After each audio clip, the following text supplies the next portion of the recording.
ಕರ್ನಾಟಕ ಗೃಹ ಮಂಡಳಿ, ಮೈಸೂರು ಜಿಲ್ಲೆ ನಂಜನಗೂಡು ಚಾಮಲಾಪುರ, ಮೈಸೂರು ಜಿಲ್ಲೆ ಮೈಸೂರು ಕೆಂಚಲಗೂಡು. ಇಲ್ಲಿ ವಿದ್ಯುತ್ ವ್ಯವಸ್ಥೆ, ಕುಡಿಯುವ ನೀರು, ಚರಂಡಿ ವ್ಯವಸ್ಥೆ, ಡಾಂಬರ್ ರಸ್ತೆ ವ್ಯವಸ್ಥೆ, ಬೀದಿ ದೀಪ ವ್ಯವಸ್ಥೆ ಸೇರಿದಂತೆ ಸುಸಜ್ಜಿತವಾದ ಬಡಾವಣೆಯೊಂದು ನಿರ್ಮಾಣ ಮಾಡಲಾಗಿದೆ. ಅರ್ಜಿ ಸಲ್ಲಿಸಲು ಕೊನೆಯ ದಿನಾಂಕ 15/9/2025 ಸೋಮವಾರ 11 ಗಂಟೆಯವರೆಗೆ. ಸದರಿ ಬಡಾವಣೆಯಲ್ಲಿ ಸುಸಜ್ಜಿತವಾದ ಮೂಲೆ ಸೈಟ್ಗಳು ದೊರೆಯುತ್ತದೆ. ಆಸಕ್ತರು ಈ ಬಿಡ್ನಲ್ಲಿ ಭಾಗವಹಿಸಬಹುದು. ಬಿಡ್ ಆರಂಭವಾಗುವ ದಿನಾಂಕ 16/9/2025 ಮಂಗಳವಾರ ಮಧ್ಯಾಹ್ನ 12 ಗಂಟೆಯಿಂದ 17/9/2025 ಬುಧವಾರ ಮಧ್ಯಾಹ್ನ 12 ಗಂಟೆಯವರೆಗೆ. ಹೆಚ್ಚಿನ ಮಾಹಿತಿಗಾಗಿ ಸಂಪರ್ಕಿಸಿ ಶ್ರೀ ಕೃಷ್ಣಪ್ಪ, ಸಹಾಯಕ ಕಾರ್ಯಪಾಲಕ ಅಭಿಯಂತರರು.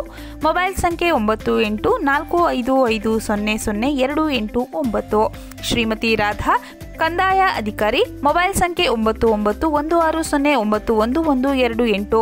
ಶ್ರೀ ಸಿದ್ದರಾಜು, ಸಹಾಯಕ ಕಂದಾಯ ಅಧಿಕಾರಿ. ಮೊಬೈಲ್ ಸಂಖ್ಯೆ 7026164243. ಶ್ರೀ SR ಅಶ್ವಿನ್, ಸಹಾಯಕ ಅಭಿಯಂತರರು. ಮೊಬೈಲ್ ಸಂಖ್ಯೆ 9036505003.